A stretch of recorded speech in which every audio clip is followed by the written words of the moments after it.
Welcome to Dream Tale Sleep Stories. Tonight's reading is The Little Revolution in the Refrigerator. Settle into your bed or sofa and let your shoulders, jaw, and eyelids grow heavy. Inhale slowly, 1, 2, 3, and sigh the air away, allowing the day to fade into quiet dark. With every soft inhale, you invite fresh English phrases. With every gentle exhale, stray thoughts drift farther off. Behind my voice flows a gentle theta wave melody, renowned for guiding the mind toward deep relaxation. Soon the music will shift into soothing alpha wave tones, carrying you toward a calm shoreline of dreams. Keep your eyes closed or follow the captions, whichever feels right. Simply receive the rhythm and resonance of the language. Deep in rest, tonight's phrases will take root like seeds, ready to bloom into stronger English skills with the morning light. When you feel settled, hold that unhurried breath and allow yourself to drift into the tale. The Little Revolution in the Refrigerator begins now, and when the story's final line has faded, the music will linger a little longer, carrying you gently deeper into sleep. The Little Revolution in the Refrigerator. In the corner of a small refrigerator in Tokyo, a yogurt container named Yog sat quietly on the middle shelf, watching the digital display on his lid flash ominously. 3 days until expiration, it read in bright red numbers. Yog had seen this countdown many times before, watching fellow dairy products disappear into the trash bin when their time ran out. But this time, something felt different. This time, Yog decided he wouldn't go quietly. The refrigerator belonged to Kenji, a 28-year-old graduate student who spent most of his time buried in quantum physics textbooks and research papers. Like many busy students, Kenji had developed a habit of buying groceries with good intentions, only to forget about them until they spoiled. The refrigerator had become a graveyard of expired dreams and wasted potential. "Another one bites the dust," muttered Cheese, an aged cheddar who had somehow survived 3 months past his best before date by hiding behind a jar of pickles. That's the 3rd yogurt this month. Yog had noticed the pattern too. Every Sunday, Kenji would go shopping, filling the refrigerator with fresh products. By Wednesday, he'd be eating convenience store bentos. By the following Sunday, half the food would be thrown away, replaced by new items destined for the same fate. "Why does it have to be this way?" Yog asked, his voice echoing slightly in the cold chamber. "Why do we accept this cycle of waste?" "Because that's how it's always been," replied Milk, who occupied the door shelf. She was pragmatic, having accepted her fate long ago. Humans buy us, forget us, and throw us away. It's the natural order. But Yog couldn't accept this fatalism. He had been crafted with care in a small dairy farm in Hokkaido, where farmers had worked tirelessly to create the perfect blend of cultures and cream.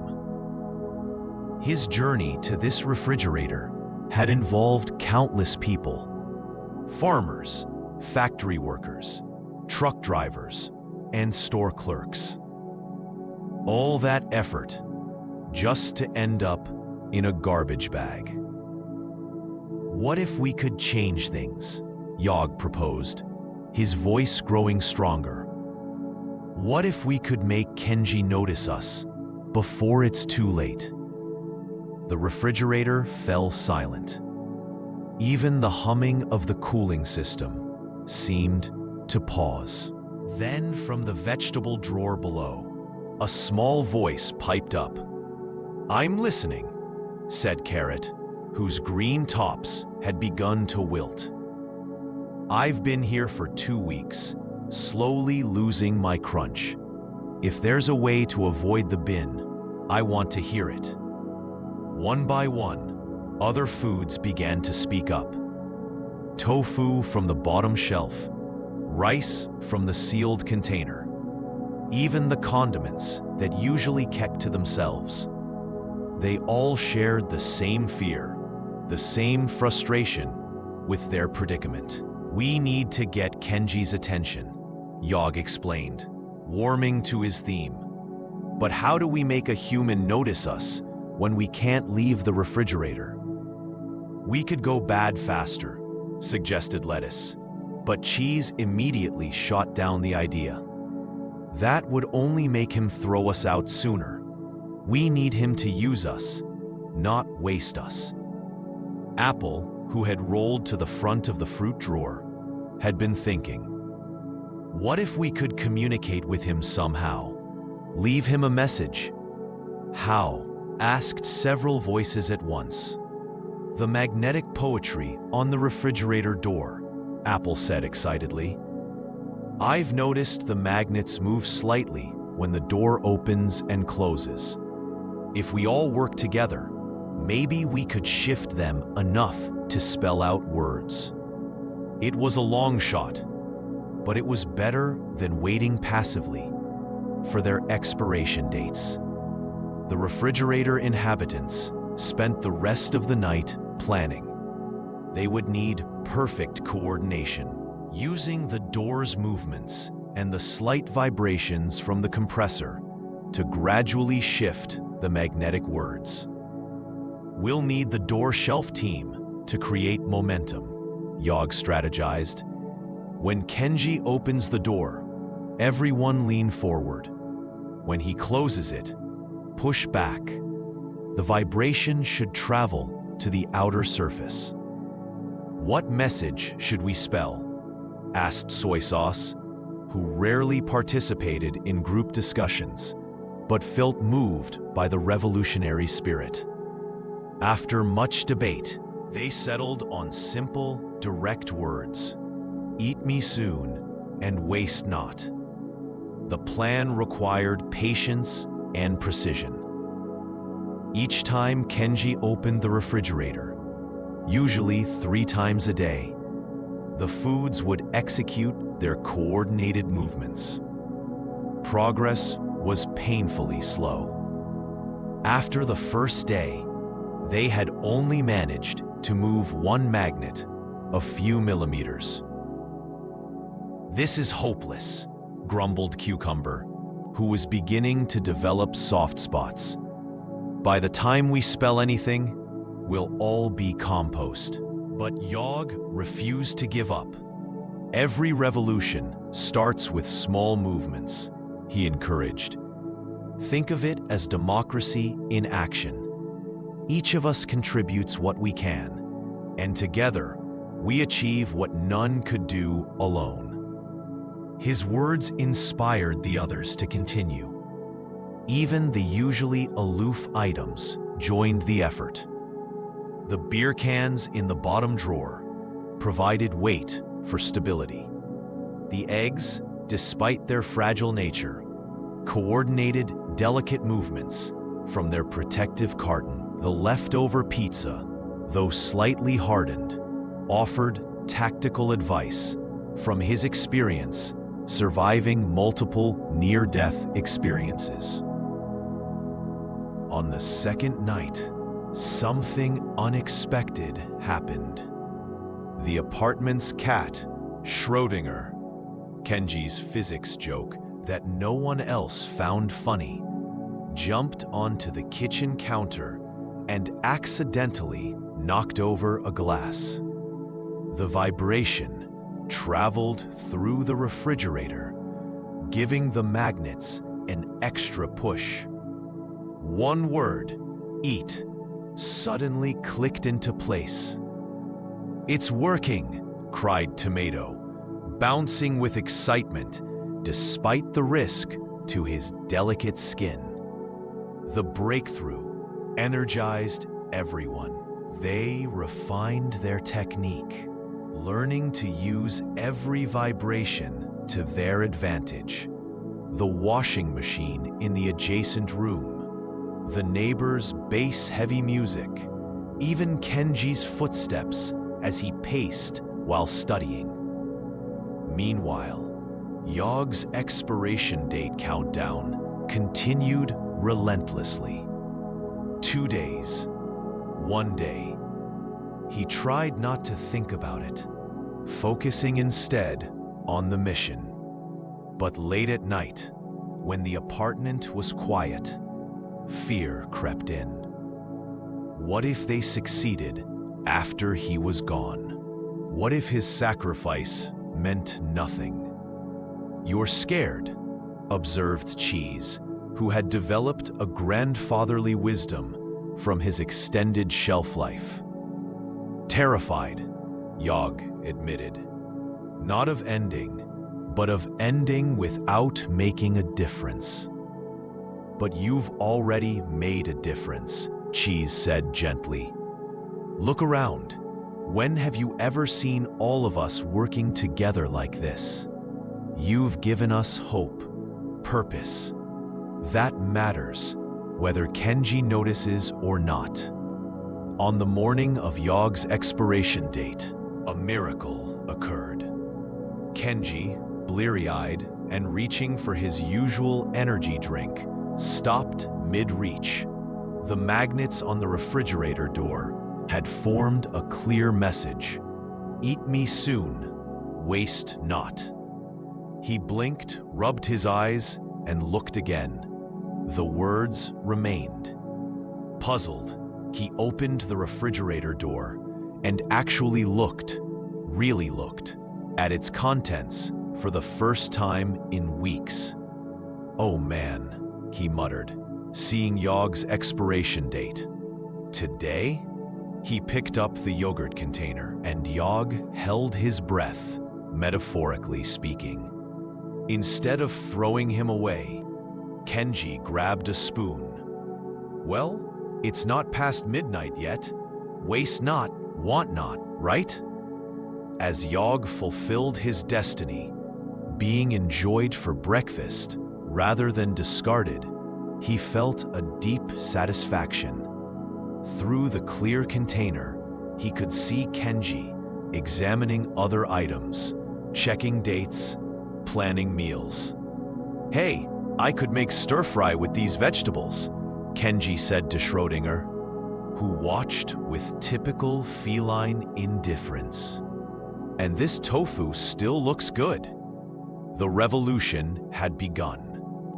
Over the following days, changes rippled through the refrigerator community. Kenji started meal planning, using sticky notes to remind himself what needed to be eaten first. He downloaded an app to track expiration dates. Most importantly, he began seeing food as valuable resources rather than disposable commodities. The refrigerator inhabitants continued their magnetic poetry, creating helpful reminders and even recipe suggestions. "Carrot soup tonight" appeared one evening, leading to a delicious meal that saved 5 vegetables from the bin. New arrivals to the refrigerator were inducted into what became known as the Freshness Alliance, a support network dedicated to ensuring every food item reached its intended purpose. Older items mentored newer ones, sharing preservation tips and visibility strategies. Position yourself at eye level, advised lettuce to a newly arrived spinach. Humans have terrible peripheral vision in refrigerators. The movement spread beyond Kenji's refrigerator. Friends who visited noticed the magnetic messages and the organized fridge, asking about his system. Some implemented similar strategies in their own homes. A social media post about the mysterious moving magnets went viral. Though most commenters assumed it was a prank or art project, Kenji never discovered the truth about his revolutionary refrigerator inhabitants. He attributed the magnetic messages to Schrodinger's midnight adventures, or possibly sleepwalking. But the impact was real and lasting. Food waste in his apartment dropped by 80%. His health improved from eating fresh, home-cooked meals. His grocery budget stretched further, allowing him to afford higher quality ingredients. Even his studies benefited from better nutrition and the mindfulness that came with meal planning. The refrigerator became a different place entirely. Instead of a morgue for forgotten foods, it transformed into a vibrant community where every item had value and purpose. The revolution that started with one worried yogurt had evolved into a sustainable system. New items arrived with expiration dates, not as death sentences, but as gentle reminders of their peak moments. Best before became less about disposal and more about optimal enjoyment. The magnetic poetry continued, now featuring meal ideas, nutritional tips, and occasional jokes to brighten Kenji's day. "Remember when you wanted to start a revolution?" Cheese asked one day, having survived to become the elder statesman of the refrigerator. "I remember being terrified," a new yogurt replied. Yog's story had become legend, passed down through generations of dairy products. "Fear is the beginning of courage," Cheese philosophized. Yog taught us that. One small container changed everything by refusing to accept waste as inevitable. The refrigerator hummed contentedly, its shelves organized and purposeful. Outside, the magnetic letters spelled out their latest message. Cooking is love. Waste is tragedy. And in apartments across Tokyo, other refrigerators began to hum with possibility. The revolution, it seemed, was just beginning. 6 months later, Kenji published a paper on quantum entanglement that earned international recognition. In his acknowledgments, he thanked his improved diet and meal routine for keeping his mind sharp during the research. He never mentioned the magnetic poetry that had started it all, but every morning he smiled at the new messages that appeared on his refrigerator door. Sometimes they were practical. Tofu expires Tuesday. Sometimes philosophical. Fresh food, fresh mind. And sometimes, just sometimes, they seemed almost impossibly perfect. You saved us. We saved you. In the refrigerator, life continued. Foods came and went, but none went to waste.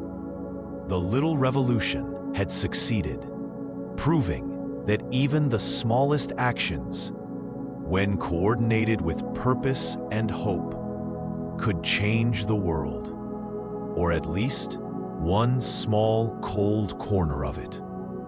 And late at night, when the apartment was quiet and the moon cast silver light through the kitchen window. If you listened very carefully, you might hear the soft voices of the Freshness Alliance, planning tomorrow's meals and celebrating another day of purpose fulfilled. The revolution lived on, one saved yogurt at a time.